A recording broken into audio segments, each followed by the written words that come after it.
La dernière fois, la voix de Bruno Goy pour faire part des remarques qu'il avait préparées.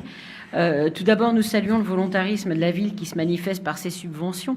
Apporter notre soutien aussi à tous les bénévoles, éducateurs qui œuvrent dans un contexte inédit et difficile pour maintenir une activité et le lien avec leurs adhérents. Alors, la saison 2019-2020 a été amputée de sa dernière partie. La saison 2020-2021 est à peine ébauchée, incertaine, et déjà se profilent dans quelques mois, dans un climat tout aussi incertain, les inscriptions pour 2021-2022.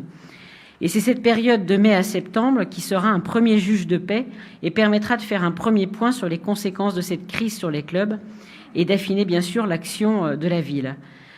Vous êtes bien sûr en contact avec les responsables des clubs et puisque nous sommes en période de vœux, serait-il possible d'être non pas associé à ces contacts, mais au moins d'avoir une information régulière lors des commissions suite à ces échanges. Lors de la dernière partie du mandat précédent, un consensus semblait se dégager sur l'ambition de revoir les critères de subvention qui aujourd'hui privilégient le nombre et le niveau de compétition afin de revaloriser le rôle social du sport, rôle dont l'importance est particulièrement visible actuellement. Qu'en est-il? Et le second vœu, nous avons parlé, Bruno Goy a parlé plusieurs fois de la pratique libre sur les installations de la ville en dehors des occupations par les associations. Allez-vous permettre, encadrer et accompagner cette pratique libre qui se développe, qui est vertueuse, ou continuer à faire comme si elle n'existait pas? Merci Madame Camara-Tombini. Monsieur Diers. Merci Madame Tombini et par votre intermédiaire, merci à Monsieur Goy.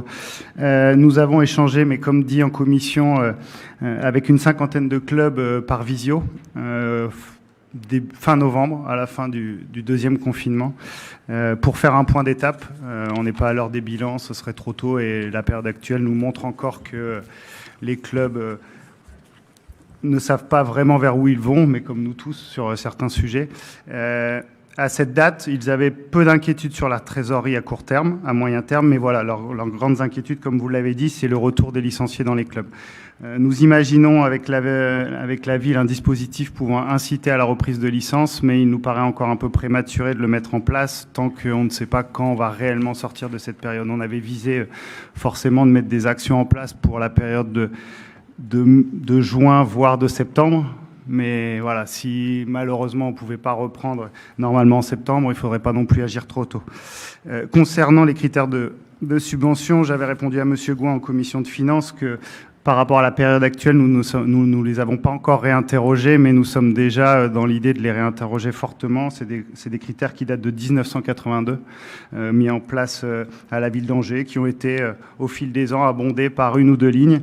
Et nous avons vraiment le souhait dans le programme politique à venir sportif, qui sera une continuité du programme sportif Angers Sport 2020, de mettre encore plus l'accent sur la place du sport dans la continuité éducative, dans l'insertion sociale, dans la santé, dans le sport santé. Et donc les critères en partenariat avec l'OMS vont être réinterrogés pour justement favoriser les projets de nos associations sportives.